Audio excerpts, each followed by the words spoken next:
Oregon. The name alone brings images of pine forests, lingering fog, and the artsy, coffee-scented streets of Portland. But hold on. Far from the city buzz, there's a different Oregon, one few people talk about.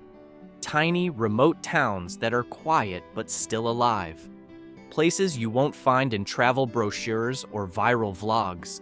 Here, dirt roads outnumber phone signals, and the sound of rivers and wind replaces honking cars and digital notifications.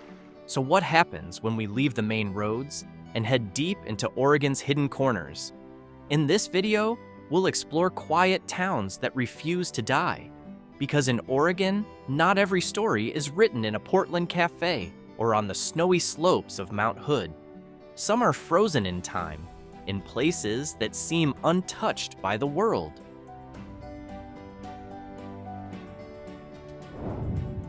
Let's start in southeastern Oregon, a region more often visited by dust and wind than by people. In the wide, dry stretch of the Alvord Desert stands a town that feels like it was forgotten by an old cowboy movie director, Fields. With a population of fewer than 200, there are quite literally more cows than people.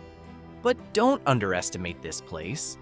Fields is famous for one thing: the giant burgers at Fields Station and a tiny airstrip where planes land once in a while, like lost birds looking for home. Cell signal? Not much. But the nights? That's when Fields opens up.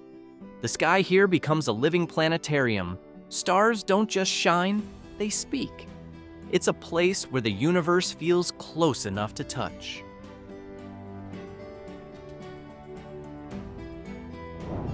From the quiet plains of Alvord, we head toward the mountains. A winding road brings us to a place that feels like another world. Frenchglen isn't just remote, it's a calm space at the foot of Steen's Mountain, where the open sky meets wetlands and old memories.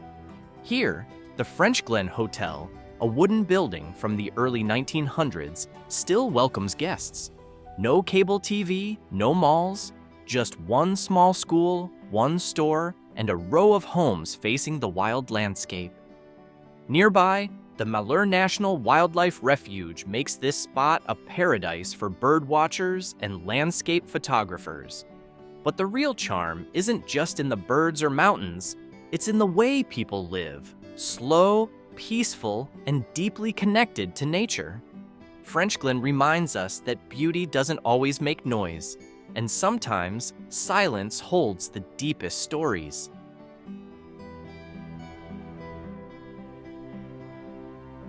The farther we stray from the main road, the narrower the path becomes, until it feels like we're slipping into another dimension.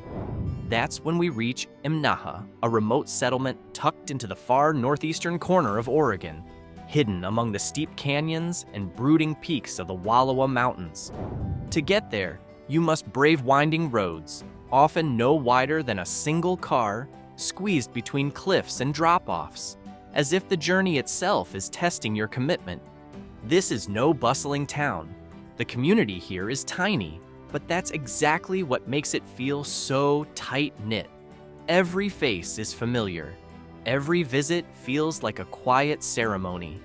There are no fast food joints, no traffic lights, only the sound of the Imnaha River, towering pines, and the silent heartbeat of history.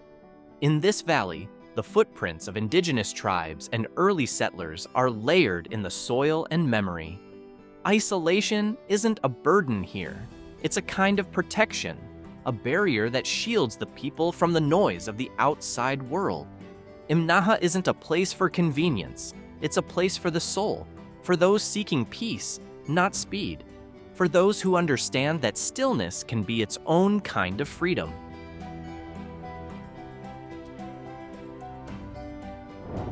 From the quiet calm of the canyon, we descend into a much darker chapter, a place that once made international headlines, only to be swallowed again by silence. At first glance, Antelope looks like any other small town in central Oregon. Empty streets, weathered buildings, a landscape dry and sun-bleached. But underneath its quiet exterior lies a scar from the past. a history that still lingers in whispers and old newspaper clippings. In the 1980s, Antelope was taken over by members of the Rajneesh movement, a spiritual cult that transformed the town into a grand social experiment. They renamed it Rajneeshpuram, seized local government, and built what they imagined to be a utopia. That dream collapsed, and when it did, it left behind a town full of questions and haunted by a surreal past. Today, fewer than 40 residents remain. Faded road signs and crumbling structures stand like ghosts of a stranger time. Antelope isn't just geographically remote, it's emotionally distant too, a place still trying to make peace with a history that was too big to forget and too strange to repeat.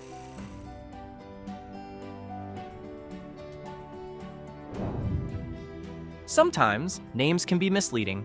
Christmas Valley sounds like something straight out of a holiday song. Warm, cheerful, snow-covered. But when you arrive, what you'll find is the complete opposite. A land that feels more abandoned than adorned. There are no pine trees here, no glittering snow, just barren plains, ancient lava beds, and a dry lake bed carved by the wind. Located in south-central Oregon, Christmas Valley is an ironic name for a town born from a failed dream.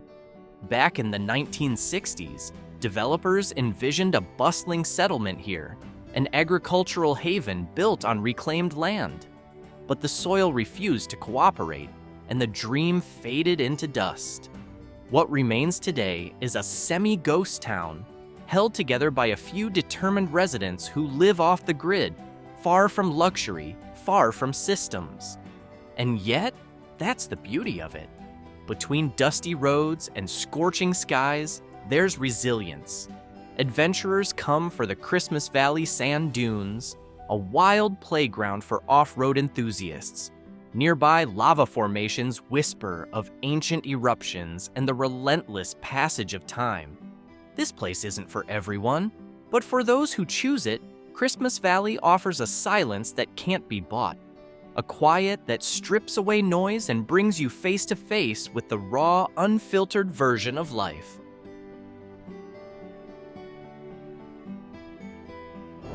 A few hours east lies another forgotten treasure, Jordan Valley, tucked near the Idaho border.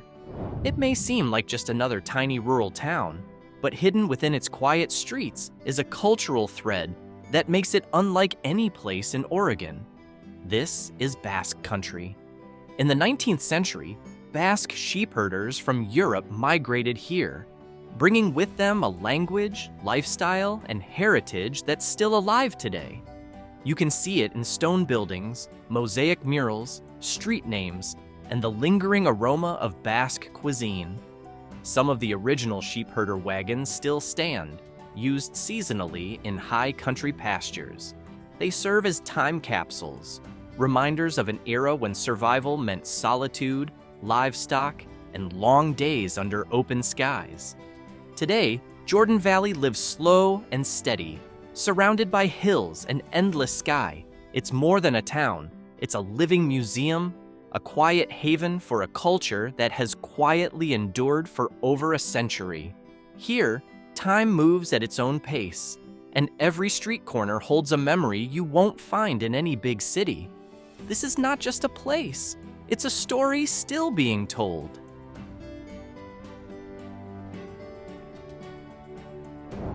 Now we head to Paisley, a town so small you might miss it if you blink, but what it lacks in size, it makes up for in soul. With just around 200 residents, Paisley sits quietly in a green valley surrounded by mountain ranges. It's the kind of place where nature sets the rhythm, and life flows a little slower, but a little deeper. Each year, the town hosts its beloved Mosquito Festival, a quirky, joyful event that brings locals together and draws curious visitors from miles away. It's a celebration of community, laughter, and resilience.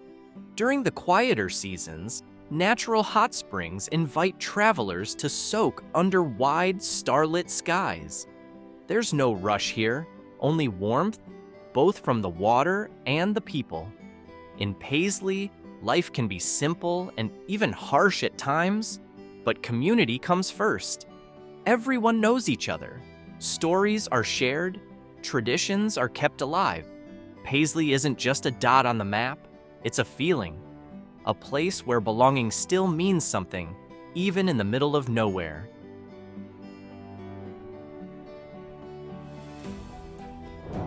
Ever heard of Mitchell? Like Paisley, it's small, just a few hundred people, but don't let the numbers fool you. Mitchell has more character than towns 10 times its size. Tucked along the road to Painted Hills, one of America's most stunning geological wonders, Mitchell serves as a last stop before the landscape turns surreal. But this town is more than just a scenic waypoint. Walk down Main Street and you'll find antique shops, old diners, and a few local characters straight out of an unreleased indie film. Here, time moves slow, but never stale. Many travelers plan to stay a night and end up staying a week. That's Mitchell, a place where something unexpected always lingers just beneath the surface. In a world of sameness, it dares to be a little weird, a little wild, and uniquely Oregon. From the vivid landscapes of Mitchell, we travel higher into the elevations and arrive at Seneca. This tiny town often claims the title of the coldest place in Oregon. Nestled among forests and mountain ridges, Seneca spends much of the year under snow. Winters here are long, and the cold is so sharp it can make even a radiator give up.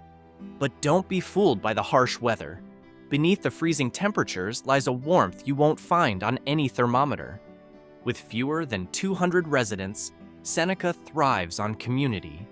Neighbors help one another plow snow, gather in the town's little community hall, and share stories over hot drinks as frost creeps across the windows.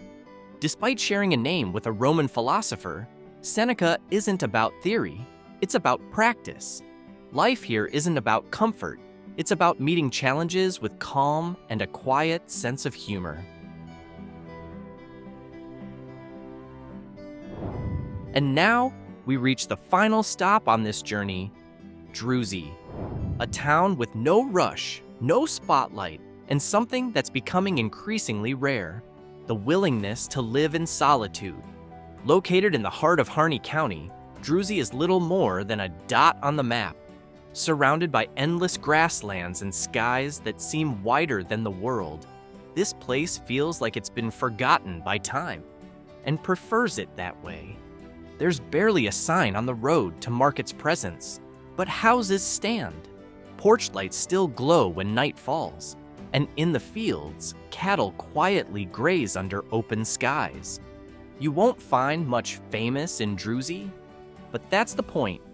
This is a place where time stretches, slows, and settles, where a day can feel like a week or vanish in an instant. In Drewsey, people don't live to chase, they live to endure. And sometimes, that's more than enough.